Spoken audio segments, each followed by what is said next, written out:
So looks like this is the end of the game. This was a surprisingly good game, especially for one developed by an indie studio. Chains of Freedom is a turn-based tactical RPG, which, as I mentioned at the beginning of the playthrough, I was told this game has some resemblance with Mutant Year Zero and Miasma Chronicles, and after finishing it, I can definitely see the similarities. However, it is not the same. Compared to those games, Chains of Freedom is much more combat oriented and has borderline no stealth mechanics. Either you fight everyone or nobody. Stealth wise, the most it has, very basic sneaking, but that's about it. And with that, I will stop comparing it to those games and focus entirely on this one. First, the world. I absolutely loved it.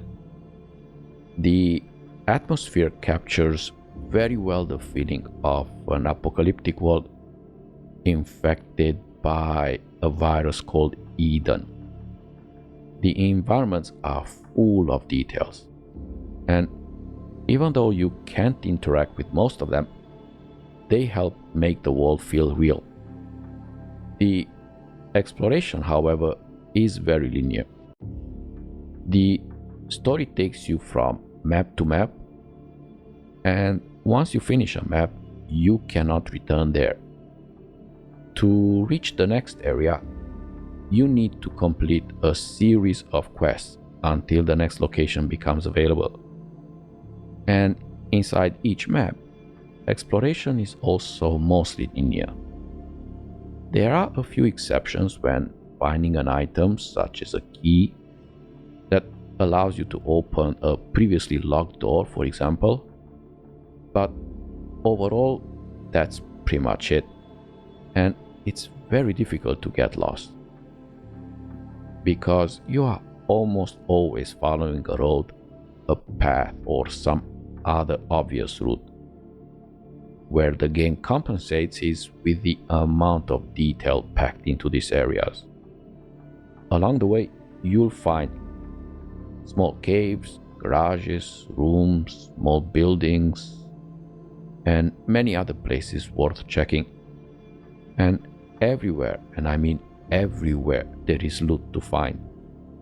Leave no corner unexplored because there is almost certainly something there. Also, there is no map. Looting is a very important part of the game.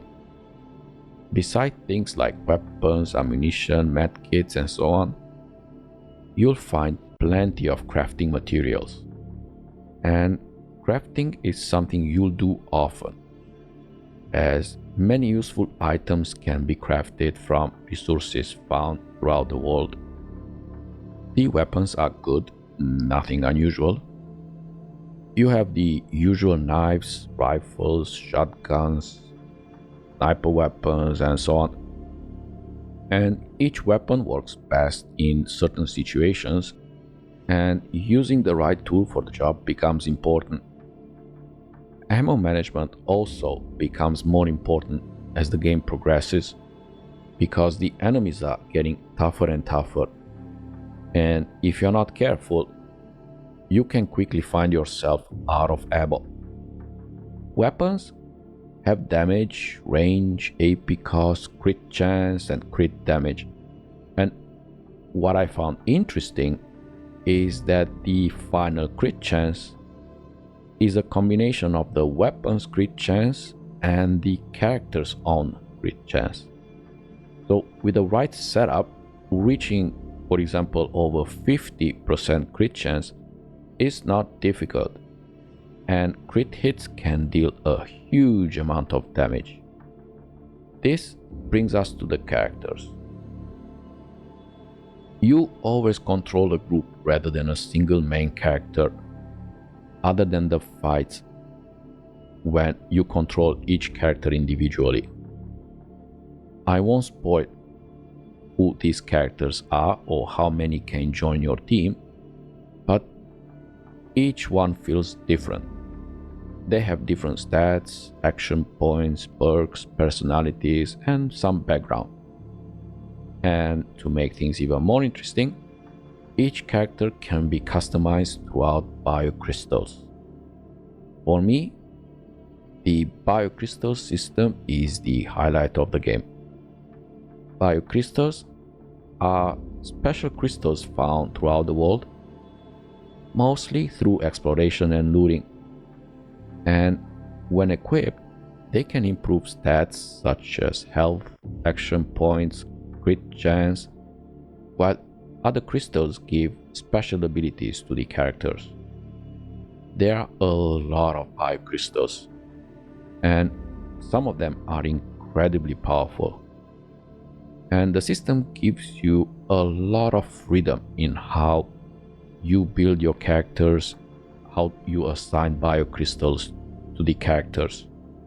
And I have to give credit to whoever came up with the idea. Story-wise, the game starts slowly, but it becomes more and more interesting as it progresses. There are several major events throughout the story though, some of which really surprised me. Because the game isn't very long, the story is easy to follow and never feels stretched out. Personally, I really enjoyed it and couldn't wait to see how it would end. The ending itself was alright. There are some big battles near the end, but to be honest, I found the final fight surprisingly easy. That was probably my biggest disappointment with the game. Other than that, I thought the story was really good.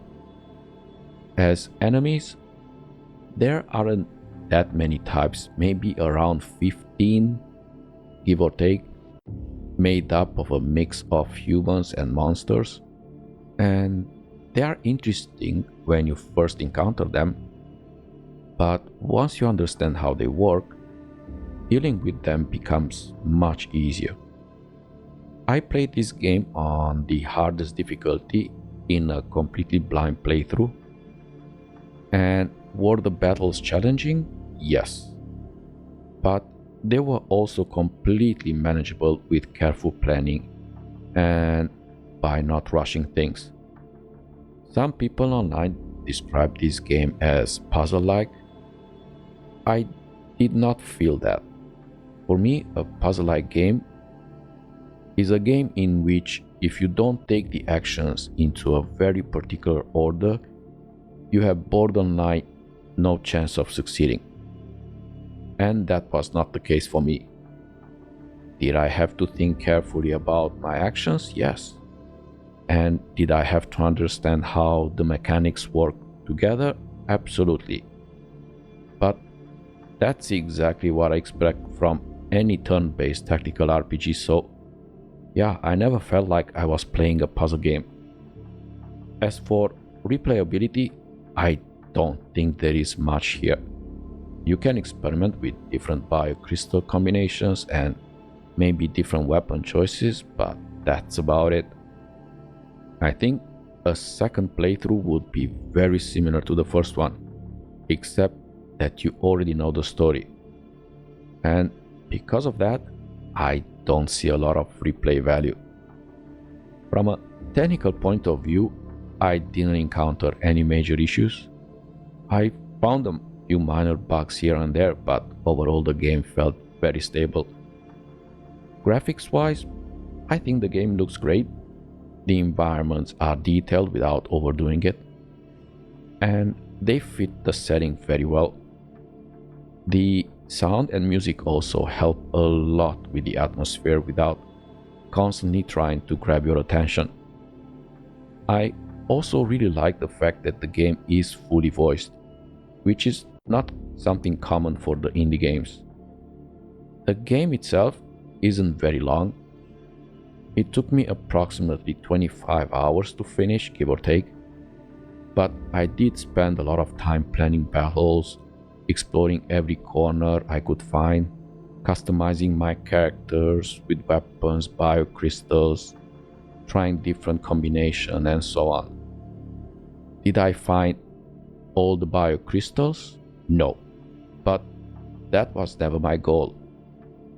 I'm not a completionist, and if I found a lot of them, it's simply because I enjoy exploring and looting as much as possible.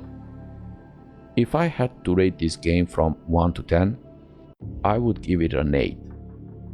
1 point is lost because of replayability, and another point is lost because of the lack of the customizable controls, the very easy final battle, and the very strange zoom system, which took me quite a while to understand. But other than that, I had a great time playing this game.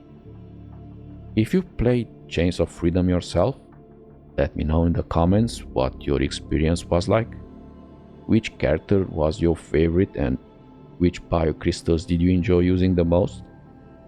And if you enjoyed watching the playthrough, feel free to subscribe.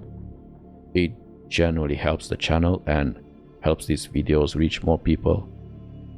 And for those of you who already have, thank you very much for this support.